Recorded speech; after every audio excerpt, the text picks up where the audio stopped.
En las profundidades de la historia espiritual de la humanidad existe un misterio que ha permanecido en silencio durante siglos. Un vacío que no es casualidad. Un enigma cuidadosamente borrado de los registros oficiales, pero que hoy vuelve a resurgir con fuerza. Se trata de un lapso de tiempo en la vida del personaje más influyente de Occidente, quizás de toda la humanidad: Jesús de Nazaret. Los evangelios nos hablan de su nacimiento, de aquel niño en un pesebre que los Reyes Magos visitaron guiados por una estrella. Más tarde, lo vemos a los 12 años, dejando atónitos a los ancianos en el templo de Jerusalén, demostrando un conocimiento y una sabiduría que parecían imposibles para alguien de su edad. Pero de pronto, como si las páginas hubieran sido arrancadas de un libro, la historia se detiene. Silencio. Nada se dice de Jesús hasta que aparece nuevamente con 30 años, bautizándose en el río Jordán y comenzando su ministerio público. ¿Te has preguntado alguna vez qué sucedió durante esos 18 años perdidos? Los años más formativos y decisivos de cualquier ser humano. No estamos hablando de una simple curiosidad biográfica. Este vacío representa más del 60% de la vida de Jesús antes de su ministerio. Una laguna que, al analizarse, se convierte en uno de los enigmas más profundos de la historia espiritual de la humanidad. Lo más inquietante es que no se trata solo de una ausencia casual de información. Cada vez más investigadores sostienen que se trata de una omisión deliberada, una eliminación sistemática de capítulos enteros de su vida, capítulos que podrían cambiar por completo la manera en la que entendemos a Jesús, sus enseñanzas y la espiritualidad misma. Y claro, aquí surge naturalmente la gran pregunta: ¿por qué fueron borrados? ¿Qué verdad tan poderosa se esconde en esos 18 años que la Iglesia no quiso que el mundo conociera? Hoy, en estos minutos que vamos a compartir tú y yo, vamos a responder a estas preguntas. Así que venga, vamos allá. Cuando uno observa con atención los evangelios canónicos, encuentra apenas detalles de una vida que debería estar documentada con detalle. Se menciona el nacimiento milagroso, una infancia marcada por señales extraordinarias, y después de aquella escena en el templo a los 12 años, luego el vacío. Jesús desaparece de la narración. No hay palabra alguna de su juventud, de su adolescencia, de su madurez temprana, y cuando reaparece ya no es un joven anónimo de Galilea, sino un maestro espiritual de una profundidad sorprendente, capaz de hablar con autoridad, sanar enfermos y transmitir una enseñanza que transformaría para siempre la conciencia humana. ¿De dónde sacó ese conocimiento? ¿Cómo adquirió una visión espiritual tan amplia, tan universal y tan revolucionaria? Incluso sus contemporáneos se lo preguntaban: ¿de dónde le viene esta sabiduría? Es como si en esos años Jesús hubiera atravesado un proceso de formación profundo, un viaje interior y exterior que lo transformó en el ser que conocemos. En este periodo, los textos oficiales guardan silencio, pero los primeros siglos del cristianismo no estuvieron exentos de relatos alternativos. Circulaban evangelios de la infancia, escritos apócrifos que mencionaban viajes, aprendizajes y experiencias de Jesús más allá de Judea.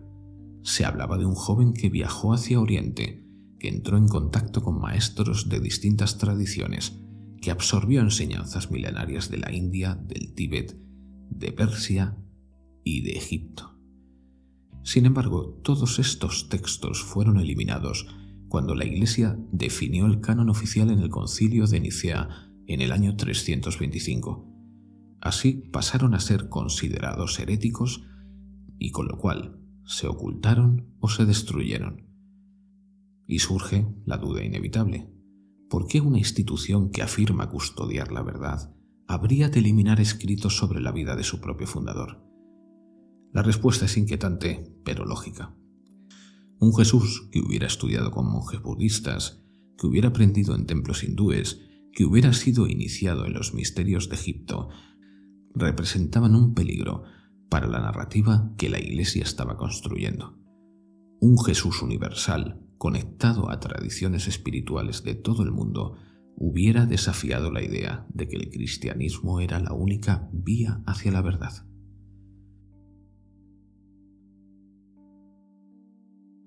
Y para comprender mejor este enigma, es necesario recordar algo que a menudo se nos olvida. El mundo antiguo estaba mucho más conectado de lo que imaginamos. La famosa ruta de la seda llevaba siglos uniendo Oriente con Occidente. Mercaderes, caravanas, sabios y peregrinos viajaban desde Roma hasta la India y China. Ciudades como Alejandría eran auténticas encrucijadas culturales, donde se mezclaban ideas de griegos, judíos, egipcios, persas e hindúes.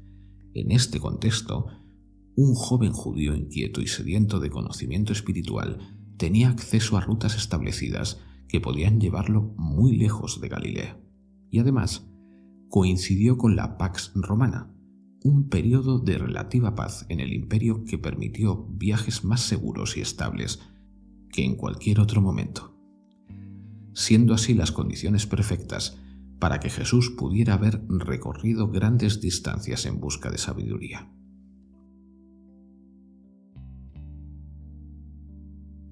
En 1887, un viajero ruso llamado Nicolás Notovich afirmó haber encontrado en un monasterio del Himalaya antiguos manuscritos que relataban la historia de un sabio occidental conocido como Isa. Según estos textos, este hombre había llegado desde Judea a India y al Tíbet, donde aprendió de monjes budistas y sabios hindúes antes de regresar a su tierra natal. Aunque la veracidad de estos manuscritos ha sido debatida, posteriores investigaciones aseguraron haber visto referencias similares en otros lugares. Y más allá de los textos, existen paralelos sorprendentes entre las enseñanzas de Jesús y las tradiciones de Oriente. El llamado a amar incluso a los enemigos, la práctica de la compasión, la idea de que el reino de los cielos está dentro de cada persona, todo ello guarda una asombrosa semejanza con principios budistas, védicos y taoístas. ¿Es posible que estas similitudes se deban al contacto directo de Jesús con estas tradiciones? Cuando Jesús hablaba del camino, estaba usando una metáfora que coincide directamente con el Tao de la filosofía china, o con el sendero budista hacia la iluminación. Cuando llamaba a sus seguidores a ser astutos como serpientes y sencillos como palomas, evocaba la idea taoísta del equilibrio entre fuerzas opuestas. Cuando afirmaba que el reino de Dios está dentro de nosotros, resonaba con la enseñanza védica de que el Atman, el espíritu divino, habita en cada ser humano. Incluso su uso constante de parábolas recuerda a los koanes del budismo zen, historias que no buscan dar respuestas, sino provocar un despertar interior. ¿Coincidencia? ¿O es la huella de un aprendizaje directo?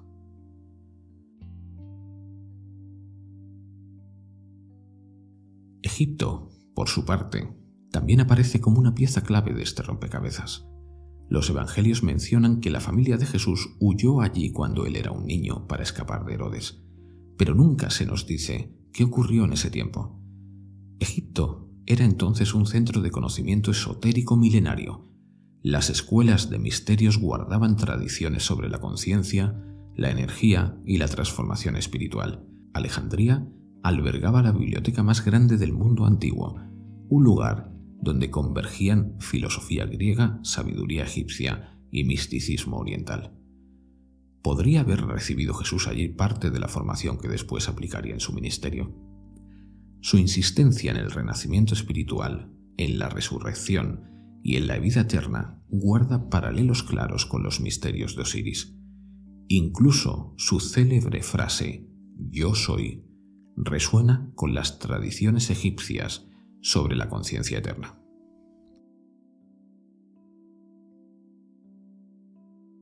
Y si todo esto es así, la gran pregunta sigue en pie: ¿por qué ocultarlo? La respuesta está en la política y en el poder. Cuando el cristianismo se convirtió en la religión oficial del Imperio Romano, era necesario consolidar una doctrina clara, exclusiva y diferenciada. Un Jesús que hubiera bebido de fuentes múltiples, que hubiera reconocido la validez de otras tradiciones, hubiera debilitado la autoridad de la Iglesia naciente. Por eso, los textos que hablaban de viajes a Oriente fueron declarados, como te decía antes, heréticos y desaparecieron. Lo que quedó fue una biografía incompleta, cuidadosamente editada para encajar con los intereses de una institución que estaba en ese momento en plena expansión.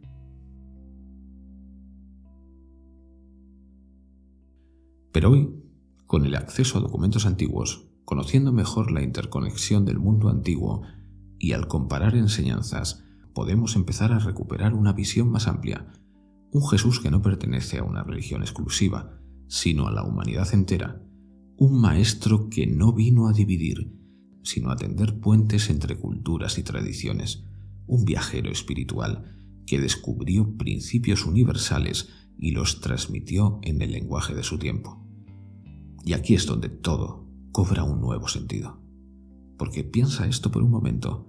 ¿Qué pasaría si descubrieras que Jesús no fue solo el hijo de una tradición, sino el heredero de la sabiduría universal?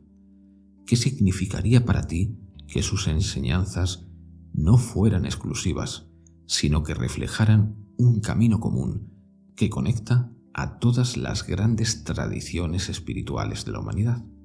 Este misterio no es solo un enigma histórico, es también una invitación para tu propio camino espiritual, porque si Jesús reconoció la verdad en múltiples tradiciones, ¿por qué no hacerlo tú también? Si Él viajó, aprendió y unió enseñanzas, ¿acaso no podríamos nosotros enriquecernos siguiendo su ejemplo? Jesús no vino a levantar muros, sino a derribarlos. No vino a crear divisiones, sino a mostrar que lo divino se manifiesta de muchas formas, pero siempre con un mismo origen. Y en la práctica puedes hacer esta prueba. Cuando leas los Evangelios, prueba a compararlos con textos como el Dhammapada, el Tao Te Ching o los Upanishad. Verás que las similitudes son demasiado profundas para ignorarlas. Cuando escuches sus palabras sobre el amor al prójimo, la compasión, recuerda que prácticas como la meditación meta en el budismo enseñan lo mismo, enviar amor incluso a quienes nos han hecho daño. Cuando leas que el reino de Dios está dentro de ti, conéctalo con la práctica de la meditación, con el silencio interior que abre la puerta a lo divino en tu propia conciencia.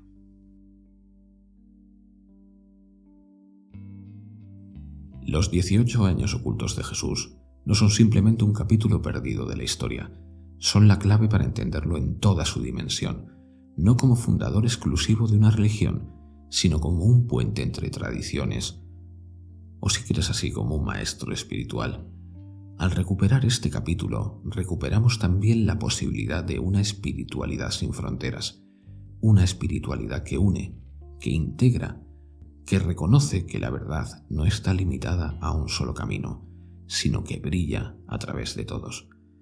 Tal vez esa fue la misión de Jesús, recordarnos que lo divino no se encierra en los dogmas, sino que vive en cada ser humano, en cada tradición sincera, en cada búsqueda auténtica. Así que, amigo mío o amiga mía, ahora que conoces este misterio, la pregunta es: ¿seguirás aceptando el silencio que la historia oficial impuso, o te atreverás a mirar más allá y descubrir al Jesús universal? Estos temas sé que crean controversia. Déjame que opinas en los comentarios porque estoy deseando leerte, porque así aprendemos entre todos. Y si este viaje por los años ocultos de Jesús te ha hecho reflexionar, te invito a seguir explorando juntos. Suscríbete al canal, activa la campanita y comparte si quieres este vídeo con quienes también buscan una verdad más profunda. Porque la historia que nos contaron fue solo una parte. El resto está esperando a ser revelado. Gracias por estos minutos que hemos compartido tú y yo, y que la luz de tu corazón ilumine todos los rincones. Hasta el próximo vídeo.